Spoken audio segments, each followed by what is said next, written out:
do it like they use clover. Yeah, right. You know, right. I sold it to the balcony club. Okay. So, so I kind of knew. I brought all that with me. Yeah. You know, I had all that in my wheelhouse, along with being a working musician, one who I thought was respected a different way. I learned doing the walk, it wasn't that respect really wasn't what I thought it was. Yeah. And I'm talking about from colleagues. Yeah. Oh yeah. You know, when you put into a position where they have to listen to you in order to get that check. And they don't get that part. They don't understand. I got cats mad colleagues. The cats that I was on stage with, shared stage with, they got mad at me, and they don't talk to me to this day because I didn't hire them in High and Tight. Loose and Low, I'm sorry. Oh yeah, and it was like, and it's like, well, yeah. And it's like, bro, this is what most people don't understand. When you're in a certain position, there are certain things I have to know how to separate homie versus businessman. You know what I'm saying? It's not that your band ain't dope. It's just that your band don't work for this venue. Yeah. And I have to know how to make those type of decisions if I'm going to keep my job. Yeah. You know what I'm saying? But a lot of those cats that have those complaints, they've never been in that position. So they don't really they don't get it. I remember it was one night that we played there.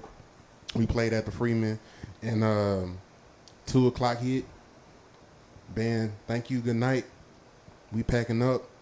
Here you come out the back. All right, hey, time to go. Yeah. Like all of that homie shit went right out the window. I'm like, I was like, damn, she know you all right. But then it was like, but then it's also like, I have to run a business. Yeah. I can't be homie at the moment. I have to be, you know what I'm saying? I'm literally working. Outside of this bandstand, there are about 20 to 25 employees in here that want to go home and see their families. Absolutely. Yep. They've been here for hours on end. You've played these couple of hours, but they've been here probably a good, some of them 10. Yeah. So at 2:00, yeah, man, it's time to go so that we can clean up and come back and do it all again for you tomorrow. Because they still got stuff that they got to do after you leave. Exactly. That they can't do until you leave. We can't sweep. There's no sweeping. Well, that was my policy. We're not sweeping the floor. We're not mopping until we get everyone who walks through that out the door.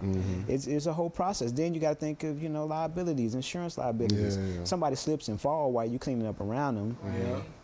Somebody drop. There's so many things. But all of that was at the onset of the job, and it started off, I managed the Black Forest Theater, which was Erykah Badu's spot. That was the very first place that I really managed. I was running Sankofa, pseudo, and didn't really realize that's what I was doing. I was really on a management team with 10-11. Didn't even, without really realizing that's what I was doing. Navigating, how the business flowed, marketing and all that. You're contributing to the front office. But in this one, I had it full helm. Because of what you had been through. Because of what I had been through. Learned, And I went through 2 general managers. And both were solid dudes. Not you bringing out Ruby Miller. She ain't never on Facebook. Come on, man. Hey, I went through 2 general managers during my tenure. Both were solid dudes. They had their quirks, they had their things, and both of them decided to move on to something different. Honestly, I stayed longer than I should have. Okay. At year 2, I should have walked away. Okay. I had a plan. My plan was I want to give the Freeman 3 years. But at year 2, I really should have walked away. God bless you. And this isn't a bashing session, folks, because I really want to get into the hearts of people. Like y'all are hearing my heart, but it's some hearts that I want to hear, because some of y'all hearts got a lot of malice in it. and you're holding on to a lot of things that only God can fix. Well, Lord. But Come on, man. you're gonna have to speak it first. Let me ask you this. Let me